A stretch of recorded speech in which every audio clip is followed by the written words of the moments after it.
Менин атым Айпери. Мен алыскы тоолуу айылда карапайым мугалимдин үй бүлөсүндө төрөлүп өстүм. Ата-энем бизди адал эмгек менен багып, бирөөнүн акысын жебе, намыстуу бол деп тарбиялашты. Шаарга окууга келип, уланды жолуктурганда жомоктогудай сүйүүгө кабылдым деп ойлогом. Улан шаардагы эң бай, кадыр барктуу үй бүлөнүн жалгыз уулу эле. Айпери, менин апам бир аз катаал, бирок сени тааныса сөзсүз жакшы көрүп кетет деп улан мени ишендирген. Бирок мен аттаган алтын бусоо мен үчүн түрмөгө айланарын ошондо билген эмесмин. Той күнү мен ак көйнөк кийип, бактылуу болуп турдум. Ата-энем айылдан эски «Жигули» менен келишти.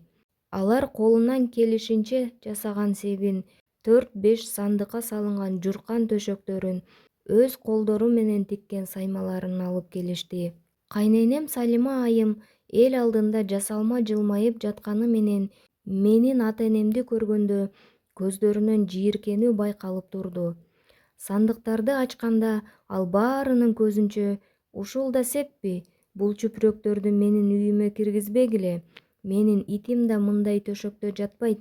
Улан, сен кайсы жерден кандай тилемчилерди таап алгансың?» деп чаңырып жиберди. Атамдын жер карап, апамдын жоолугунун четин мыжыгып ыйлаганын көргөндө жүрөгүм 1000 бөлүккө бөлүнүп кетти.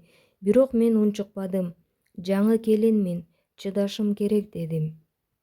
Той бүтүп, коноктор кетти. Заңгыраган 2 кабаттуу үй. Бирок кайненем мени 2 кабатка чыгарбай койду. Сен шаардык эмессиң, сенин ордуң ушул жер, мына бул жерде жатасың деп мени ашкананын жанындагы муздак эски бөлмөгө киргизип койду. Улан болсо, Айпери, апам бүгүн чарчады, эртең баары жакшы болот деп өз бөлмөсүнө чыгып кетти. Таңкы саат 5. Гүрсүлдөтүп эшикти тепкен кайненемдин үнүнөн ойгондум. Тур, жетимдин кызы, күн чыккыча короону шыпырып, дарбазанын алдын жууп бүт. Шаарда жашагың келеби? Демек кул сыяктуу иштешиң керек. Биздин үйгө бекер тамак ичкенге келген жоксуң деп колума эски шыпыргыны карматты. Сыртта жамгыр жаап жаткан. Мен ак келиндик жоолугумду оронуп, муздак суу менен коро шыпырып жаттым. Кошуналар карап өтүп жатышты.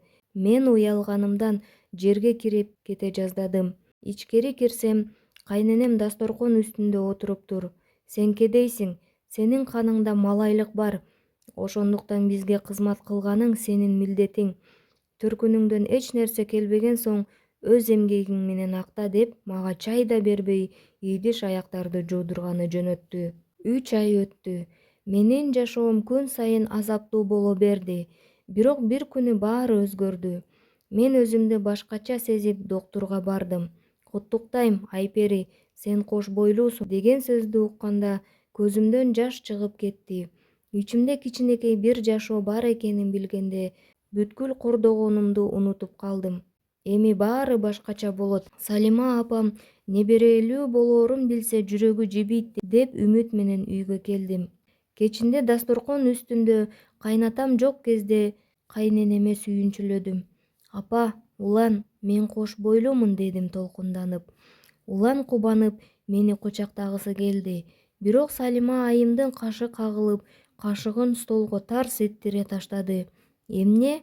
Дагы бир кедейди төрөйүн дедиңби?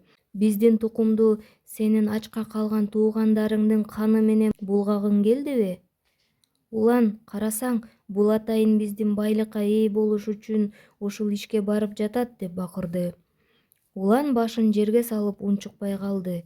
Ал мени коргогондун ордуна «Апа, антип айтпаңызчы» деп гана койду. Ошол түнү мен биринчи жолу түшүндүм. Бул үйдө менин балам да, өзүм да эч кимге керек эмес экенимди. Арадан дагы 1 ай өттү. Боюмда бар болсо да кайненем мага оор жумуштарды жасата берди. Бир күнү залда чаң сүртүп жатып, башым айланып кетти. Колумдагы чүпүрөк илинип кетип, столдун үстүндө турган Салима айымдын эң кымбат чет өлкөдөн келген антиквардык вазасы жерге кулап 1000 бөлүккө бөлүнүп кетти. Салима айым ажыдаардай жетип келди. Сен эмне кылдың? Бул сенин бүтүндөй айылыңдын баасынан да кымбат болчу. Кедей, колуңдан эч нерсе келбейт деп мени чачтан сүйрөп, жердеги вазанын сыныктарына түртүп жиберди. Колум кесилип, кан агып жатса да ал токтогон жок. Мени сүйрөп барып, дарбазаны ачты да сыртка нөшөрлөнгөн жамгырдын астына итерип жиберди. Төркүнүңө жөөк, сени эми бул босогодон көрбөйүн, тилимчилердин орду көчөдө деп дарбазаны ичинен бекитип алды. Мен жамгырдын астында, бутумда жеңил тапочка, үстүмдө жука халат менен калдым. Улан кечинде келип мени куткарат деп үмүт кылдым. Бирок 1 сааттан кийин телефонума билдирүү келди. Айпери, апам баарын айтты. Сен менин апамды уруп, үйдөгү алтындарды уурдап качып кетиптирсиң. Сени ушунчалык пас деп ойлогон эмесмин. Кайтып келбе, биз ажырашабыз. Жамгыр алдында буттарым тилинип, үмүтүм үзүлүп айылга жеттим. Атам мени босогодон көрөрү менен «Кызым, эмне болду?» деп кучагына алды. Апам менин суу болгон кийимдеримди чечип, жылуу төшөккө жаткырды.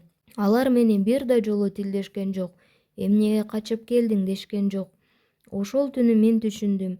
Эң чоң байлык бул заңгыраган үй эмес, сени кандай болсоң да кабыл алган ата-эненин мээрими экен. Бир нече айдан кийин мен уул төрөдүм. Атын Аман койдум. Ал менин жашоого болгон үмүтүмдү кайтарды. Балам, сени эч кимге кедей дээдирбейм деп өзүмө сөз бердирдим. Айылда отуруп калбадым. Апамдын эски тигүү машинасын алып, кошуна колоңдорго көйнөк тигип баштадым. Менин колумдан чыккан кийимдер ошончалык кооз болгондуктан бүтүндөй райондон келе баштады. Айпери, сенин табитиң башкача, шаарга барып цех ачсаң болот дешти кардарлар. Арадан жылдар өттү. Мен тобокелге салып шаарга кайттым. Бирок бул жолу корккон келин эмес, өз ишин билген ишкер катары келдим.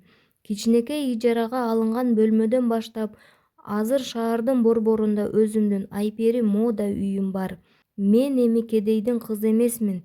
Мен жүздөгөн адамдарды иш менен камсыз кылган ийгиликтүү айыммын.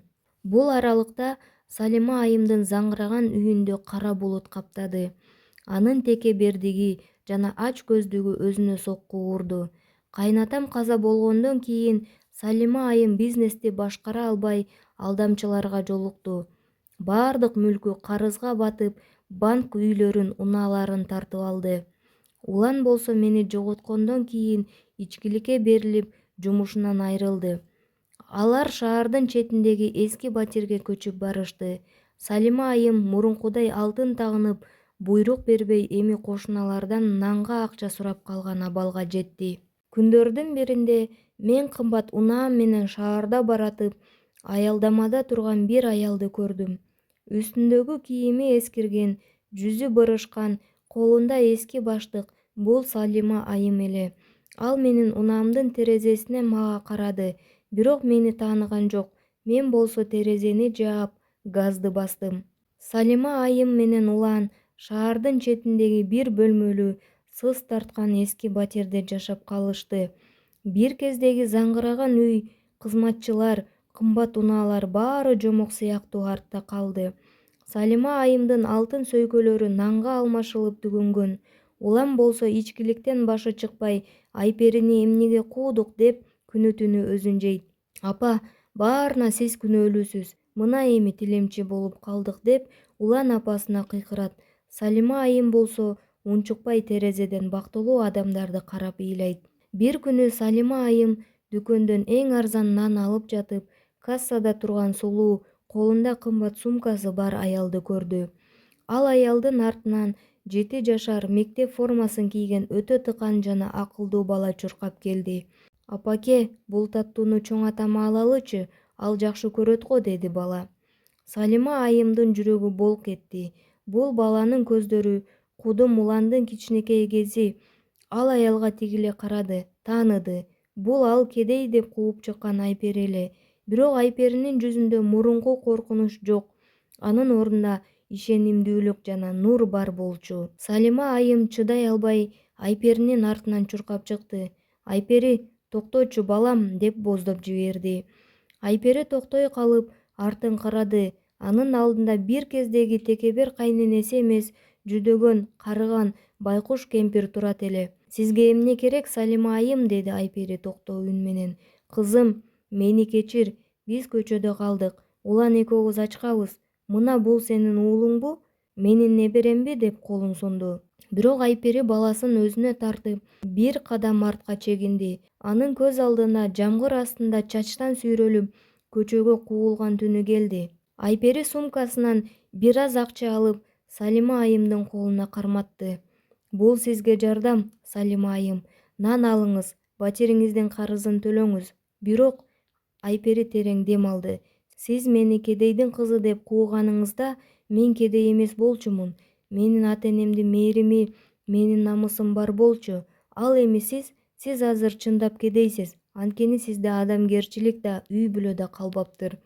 Улан да жетип келди. Ал Айперини көрүп тизелеп жыгылды. Айпери, суранам, баарын жаңыдан баштайлы. Мен сени сүйөм. Айпери Уланды карап, аянычтуу жылмайды. Улан, сен мен эмес, апаңдын сөзүн сүйчүсүң. Менин баламдын атасы ал түнү жамгыр менен кошо өлүп калган. Эми биздин жолубуз башка. Айпери уулу Аманды алып, кымбат унаасына отуруп кетип калды. Ал артка караган жок. Ал эми Салима айым менен Улан колдорундагы акчаны кармап, өздөрүнүн таш боордугу үчүн өксүп ыйлап кала беришти. Айпери айылга барып, ата-энесине заңгыраган үй салып берди. Ал эми өзү шаарда эң ийгиликтүү ишкер айым катары жашоосун улантты. Ал кийинчерээк өзү сыяктуу кордолгон аялдарга жардам берүүчү борбор ачты.